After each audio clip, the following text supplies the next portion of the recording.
The summer of 2024 will go down in history for a lot of things. Political turmoil, escalating wars in the Middle East, and it'll also be known as the year that legacy sequels dominated the Hollywood box office. This time around, Hollywood's desperate attempt to squeeze every last drop out of an established franchise is Alien Romulus, a movie that hopes to return the series to its horror roots and add its fair share of iconic moments to a franchise that is already chocked full of them. So, will Alien Romulus manage to live up to these hefty goals, or will it be more like this? And that's what we're going to talk about today. Do you like watching stupid people do stupid things? Yes! Well, then I've got a movie made just for you. Grab a pulse rifle and don't stare directly into the sun, folks, as we take a spoiler-free look at Alien Romulus. That's awesome! So, Alien Romulus is the story of Rain and her android brother Andy, who have been forced to work for an evil corporation. What makes them evil? Well, they do all the things that evil corporations do, like pay low wages, they make people work in unsafe conditions, and discipline anyone who tries to form a union.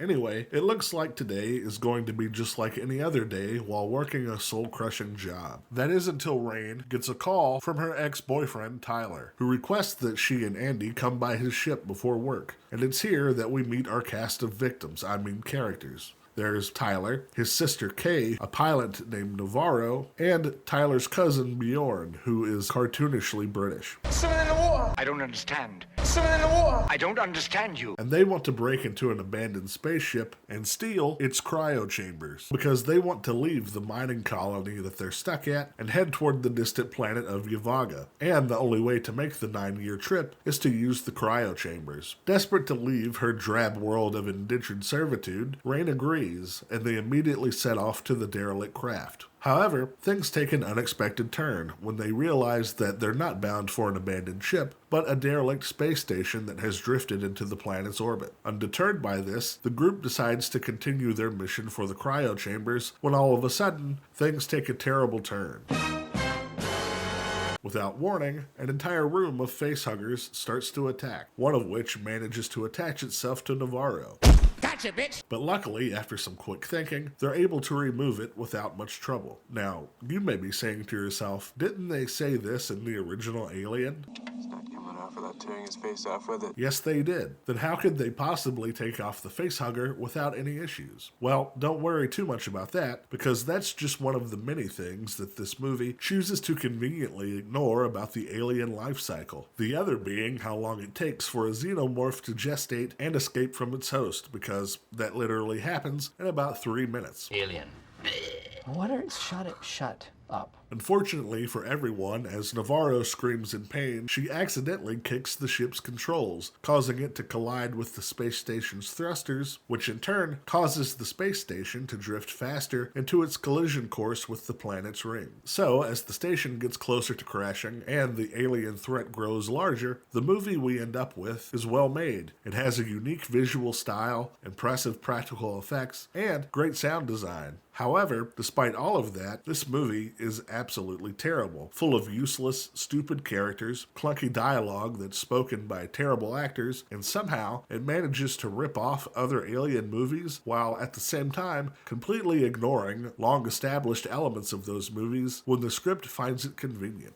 First, let me start by saying that every character in this movie sucks. Not a single one of them, except for Andy the android, has any sort of likability or any character trait that allows you to connect with them. They're just a group of idiots that do really stupid things. And you may be asking yourself, that can't be right. How stupid could they possibly be? Well, let me ask you a few questions. If you saw a big spike sticking out of a cocoon that you saw an alien form around itself, would you stare at it really closely?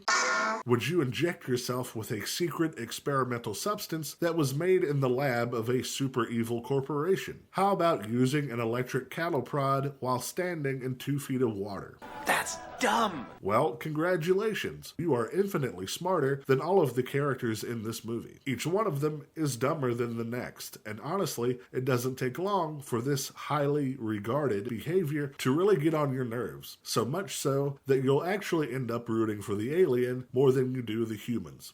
Secondly, this movie's constant referencing of other movies in the Alien franchise is something that I can't forgive, simply because they feel forced and contrived rather than something that would occur naturally in a script, and it becomes really distracting. This film steals shots from other Alien movies. It steals dialogue from other Alien movies. Get away from her, you bitch! And it even steals a character from another Alien movie. And this was the part that really bugged me, because it involves a CGI character that not only looks terrible, but it's a CGI replacement of a character whose actor has passed away in real life. Now, moments like this used to not bother me. However, when a CGI Harold Ramis shows up at the end of Ghostbusters Afterlife in a shameless attempt to emotionally manipulate the audience, my opinion on this matter changed. Yes, I am aware that for movies, permission has to be given by the estate of the actor, and the estate is paid a licensing fee to use their image and voice, but the idea of a company being able to use a person's likeness in perpetuity just feels wrong to me.